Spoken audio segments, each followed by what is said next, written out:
Hello, and my name is Charmaine Jennings. And my name is Walter Jennings. We are from Chosen Life Specialists, where we have been called to challenge and change relationship culture. So welcome to Chosen Lifelines for relationships.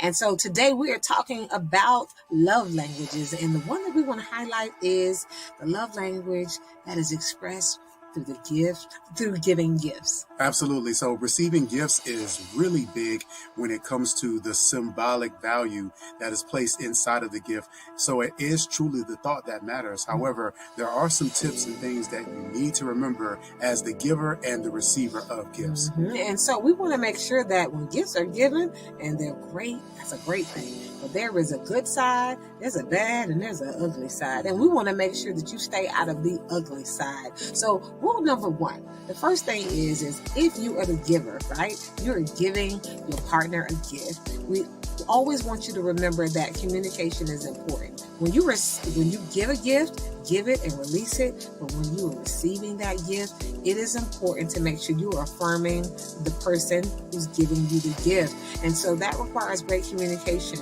You want to operate in what Walter and I like to call the 3 T's of communication.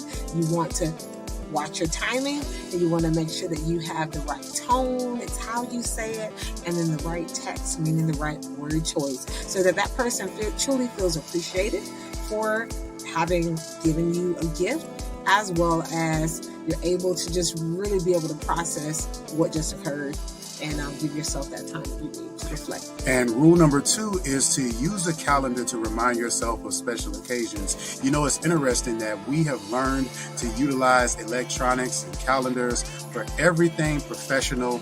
Our whole lives are oftentimes dependent upon it, but we don't take the time to put some of our personal interests and milestones on our calendar. And so we will forget about those important dates. And those are really important for individuals whose love language are receiving gifts, not missing out on those birthdays, not missing out on those anniversaries, not missing out on those things that really provide an opportunity where you're expected to give a gift to really show how much you care about that individual. So just like you use that calendar to remind yourself of certain responsibilities that you have, make sure that you add those personal obligations on your calendar as well. All right, and surprises matter. So make sure that you are remembering those special occasions and holidays like Walter mentioned, and prepare for those surprises. And surprises don't always have to be a big statement. Surprises could just be, again, I was thinking about you and the person's not expecting it. Now, the next one is a very tricky one. You want to keep a running list of preferences and things that your partner enjoys. Now, we do want to caution you that list will change and adjust over time. Your partner's interests, like the one next to me, will adjust and shift, and you have to make sure that you are keeping track of those things because they will help you to guide you when it comes to your gift giving and various ideas that you would use to surprise them or for those special occasions as they come about. And the next one is secure and informant. Get help. Use your community, use your village. And so if, for example, I'm trying to buy a gift for Walter, it would be important for me to tap into his friends, maybe co-workers, individuals who experience him outside of just our relationship. They can be a great resource to really know the things that he likes and to really keep me abreast of opportunities for me to purchase a gift for him. And our final tip is for both the receiver and the giver, and it is telling the truth.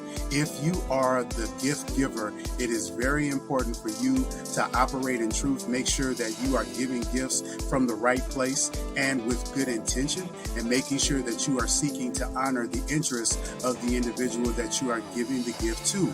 If you are the receiver, it is important to make sure that you are partnering with the giver to make sure that they are hitting the mark when it comes to the gifts that are giving, but you also do want to receive the gift that they've given you with love and with the right intention, that they are doing it from the right place and partnering with them to make sure that they know your preferences. All right, and so this is Chosen Lifelines for Relationship. Again, my name is Charmaine Jennings. My name is Walter Jennings, and thank you so much for choosing into Chosen Lifelines, where we have been called to challenge and change relationship culture.